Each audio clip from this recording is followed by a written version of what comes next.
Mary Dudziak, in her book Cold War Civil Rights, draws an often overlooked connection: the interrelation of the American civil rights movement and American foreign policy.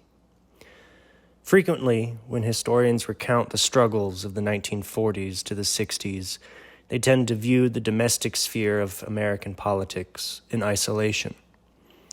Generally, there is a historiographical and political delineation between foreign and domestic policy, as if one exists independently from the other. Dudziak demonstrates succinctly that the domestic and the foreign cannot be separated. They affect and inform each other. In this way, Dudziak broadens what is usually treated as American history into one part of a broader world history. As she notes, quote, "American soil cannot contain the story of American history," unquote.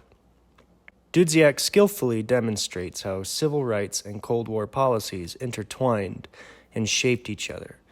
From her argument, one could make a further argument that the civil rights movement would not have been as successful if the United States were not a hegemonic power. Dudziak begins her account discussing situations of extreme violence against African Americans.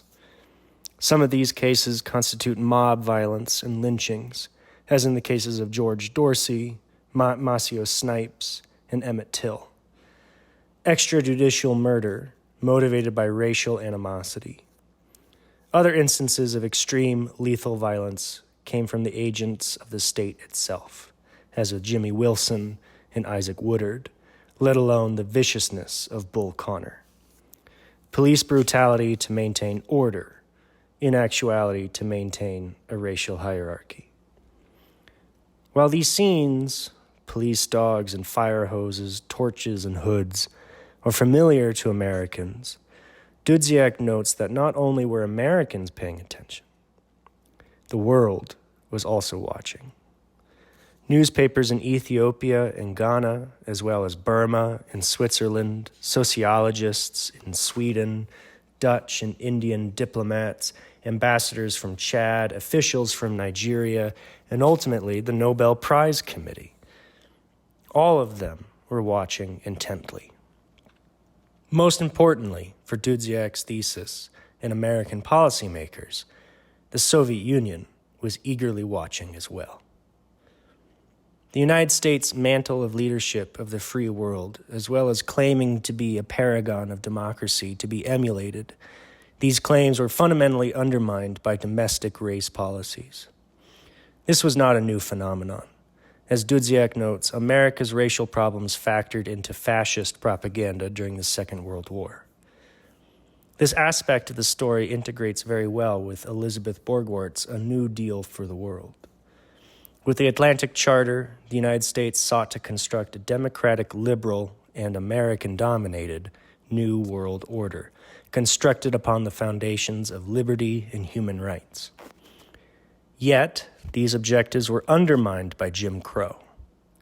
This problem was only exacerbated when the United States was engaged in a global ideological struggle with a foe that also claimed a liberatory mission.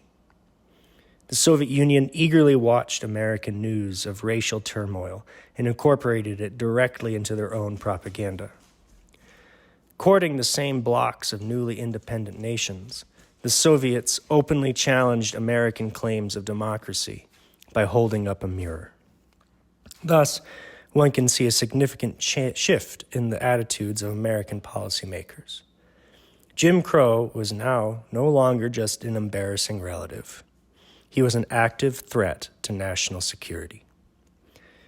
One 1947 report to President Truman stated it directly, quote, "Our foreign policy is designed to make the United States an enormous positive influence for peace and progress throughout the world. But our domestic civil rights shortcomings are a serious obstacle," unquote. Jim Crow needed to be done away with to preserve the good name of Uncle Sam. Dudziak details some of the ways the federal government sought to address the question of civil rights and its perception abroad. One attempt was to contextualize events and policies for foreign audiences to better understand. To some extent, some of these attempts were rather milquetoast and mealy-mouthed.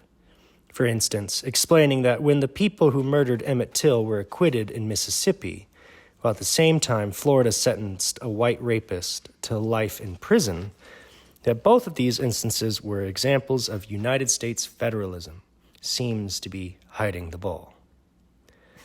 Yet it would be reductive to say that these efforts to contextualize were merely sweeping unpleasant memories under the rug. For instance, the United States Information Service published the pamphlet The Negro in American Life in 1951. This pamphlet did not balk at relating the sordid past, but it did so in a way that reinforced a romantic narrative. As Dudziak observes, quote, "This pamphlet revealed rather than concealed the nation's past failings, and it did so for the purpose of presenting American history as a story of redemption. In this story, democracy as a system of government was the vehicle for national reconciliation.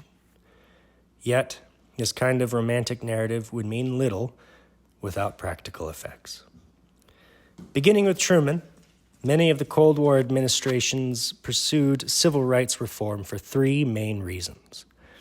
As related by the President's Committee on Civil Rights, these reasons were, quote, a moral reason, discrimination was morally wrong, an economic reason, discrimination harmed the economy, and an international reason, discrimination damaged U.S. foreign relations, unquote.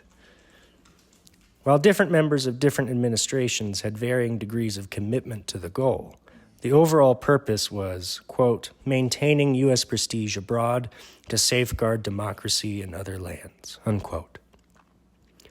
There was also a sense of dire need that connected directly to a sense of romantic mission, particularly given the totalitarian nature of the foe. As the President's Committee on Civil Rights noted, the United States is not so strong, the final triumph of the democratic ideal is not so inevitable that we can ignore the world thinks of us or our record. Rhetoric was not enough. Action was required. Thus, one can see a shift in federal attitudes toward racial issues, one towards active pressures on the South to cease, quote, the most overt forms of segregation and discrimination, unquote. Desegregating the Army, desegregating schools, integrating high schools and universities, desegregating public accommodations, reaffirming the 14th Amendment and voting rights, all were pursued by four different presidential administrations across party lines, largely in order to bolster America's image in its conflict with the Soviet Union. Though the Cold War lasted until 1992, the federal emphasis on civil rights as a propaganda point ended in the early 1970s. Dudziak identifies several possible reasons why this was the case. In particular, she identifies that while inequality persisted, the chief legal barriers had been surmounted, which played into the romantic redemptive narrative that the United States had propagated. Another factor could be the Nixonian shift to emphasize law and order in the face of perceived rising crime and social disintegration. One could also say that foreign policy questions eclipsed domestic policy questions in the form of American involvement in Vietnam. This domestic shift in priorities corresponded with an international shift as well. All eyes were on Vietnam. While all these clearly are factors, ultimately what was important was that civil rights, quote, was no longer a critical issue in U.S. foreign affairs, unquote. The chief problem, Soviet propaganda, had been curbed. While de facto inequality still existed, de jure inequality was sufficiently buried.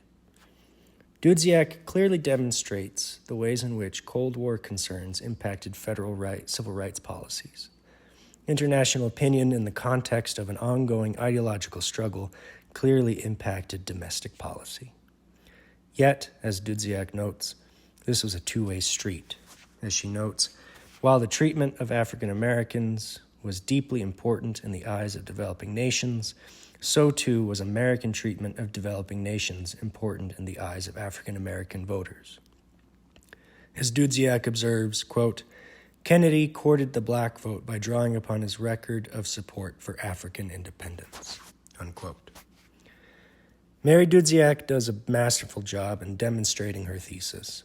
She does so in an extremely compelling and, frankly, eye-opening manner. If any critique could be leveraged, it could be that most of her evidence for international opinion comes from newspaper editorials and statements from heads of state and diplomats.